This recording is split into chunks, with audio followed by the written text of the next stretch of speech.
आजकाल आपल्या आजूबाजूच्या मुलींच्या बाबतीत ज्या घटना घडत आहेत त्या ऐकून कोणत्याही पालकांच्या काळजाचा ठोका चुकतो.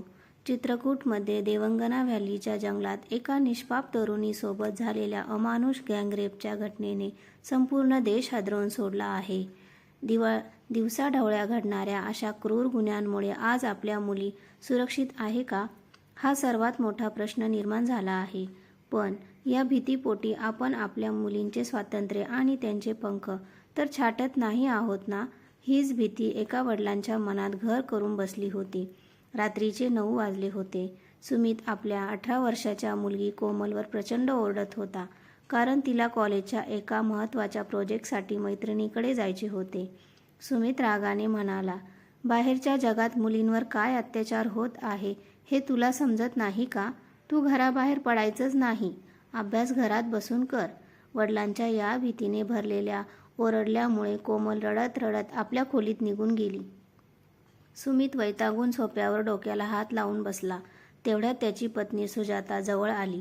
तिने सुमितला पाण्याचा ग्लास दिला आणि अतिशय गंभीर आवाजात म्हणाली, मुलींची काळजी वाटणे योग्य आहे, पण तिला घरात डांबून ठेवणे हा उपाय नाही.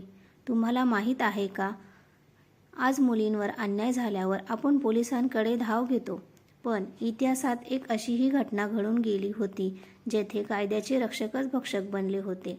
ज्या मथुरा केसने संपूर्ण भारताचा कायदा हादरवून सोडला होता, त्याचे ते भयानक सत्य काय होते हे ऐकलंय का कधी? सुमित आश्चर्याने सुजाताकडे पाहू लागला. सुजाताने त्याचे हात हातात घेतले आणि पुढे सांगितले, घटना आहे मार्च 1972 मधली. महाराष्ट्रातील गडचिरोली जिल्ह्यातील एका पोलीस स्टेशनमधील मथुरा नावाची एक 16 वर्षाची गरीब अनाथ आदिवासी मुलगी आपल्या भावासोबत राहत होती. एका घरगुती वादाच्या चौकशीसाठी पोलिसांनी मथुरा आणि तिच्या भावाला रात्री पोलीस स्टेशनमध्ये बोलवले. तिथे रात्रीच्या अंधारात ज्या पोलिसांनी तिचे रक्षण करायचे होते त्याच 2 नराधम पोलीस कर्मचाऱ्यांनी पोलीस स्टेशनचे दरवाजे आतून बंद केले आणि मथुरा विरुद्ध अमानुष कृत्य केले. जेव्हा ही गोष्ट समोर आली तेव्हा संपूर्ण देशात संतापाची लाट उसळली.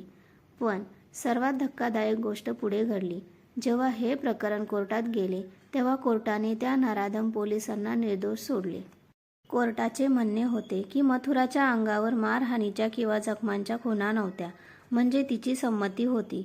हा निर्णय संपूर्ण देशातील महिलांच्या अस्मितेवर आणि आत्मसन्मानावर झालेला सर्वात मोठा आघात होता.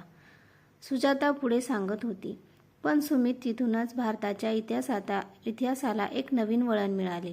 कोर्टाच्या या अन्यायकारक निर्णयाविरुद्ध देशातील महिला शांत बसल्या नाहीत. 4 महिला वकिलांनी आणि सर्वोच्च न्यायालयाच्या प्राध्यापकांनी मिळून एका जाहीर पत्राद्वारे कोर्टाच्या या निर्णयाचा तीव्र निषेध केला. संपूर्ण देशातील हजारो महिला रस्त्यावर उतरल्या, मोर्चे काढण्यात आले आणि भारताच्या इतिहासात पहिल्यांदा महिलांनी आपल्या हक्कासाठी एवढा मोठा लढा दिला. आणि अखेर महिलांच्या या प्रचंड दबावामुळे 1983 मध्ये भारताच्या क्रिमिनल लॉ म्हणजेच बलात्काराचा कायदा पूर्णपणे बदलण्यात आला. कायद्यात अशी तरतूद करण्यात आली की पोलीस कोठडीत किंवा सत्तेचा गैरवापर करून जर अत्याचार झाला तर त्या नराधमांना थेट अटक शिक्षेची तरतूद केली गेली. मथुरावरील त्या अन्यायाने देशातील कोट्यवधी मुलींना अन्यायाविरुद्ध लढण्याची आणि दाद मागण्याची ताकद दिली. मथुरा केसचा हा इतिहास ऐकून सुमित सुन्न झाला. त्याच्या डोळ्यातून अश्रू वाहू लागले.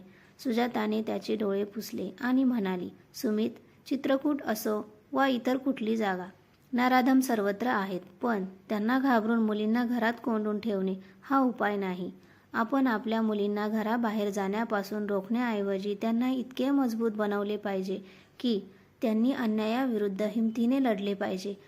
त्यांना स्वरक्षण शिकवा, कायद्याची माहिती द्या आणि सर्वात महत्त्वाचे म्हणजे त्यांच्या मनात भीती नाही तर लढण्याची हिंमत निर्माण करा. आज आपण आपल्या मुलींना घरात कोंडले तर उद्या त्या स्वतःचे रक्षण कसं करणार? सुजाताचे हे शब्द ऐकून सुमितचे डोळे उघडले. त्याला समजले की मुलीला कमजोर बनवणे ही तिची सुरक्षा नाही, तर तिला सक्षम बनवणे ही खरी सुरक्षा आहे. तो उठला, कोमलच्या खोलीत गेला, तिची माफी मागितली आणि म्हणाला, बाळा, बाहेर जा, शिक आणि स्वतःचे नाव मोठे कर. तुझा बाबा नेहमी तुझ्या पाठीशी ढाल बनून उभा आहे. कोमलच्या चेहऱ्यावर आपल्या वडिलांबद्दल एक अभिमानाचे हसू आले आणि त्यांच्या घरातील तणाव कायमचा संपला. मित्रांनो, चित्रकूट असो वा जगाचा कोणताही कोपरा, मुलींची सुरक्षा हा केवळ कायद्याचा नाही तर आपल्या मानसिकतेचा विषय आहे. मुलींना कमजोर करू नका, त्यांना सक्षम बनवा. हा जागृती करणारा व्हिडिओ प्रत्येक पालकांपर्यंत नक्की शेअर करा आणि आपल्या चॅनलला सबस्क्राईब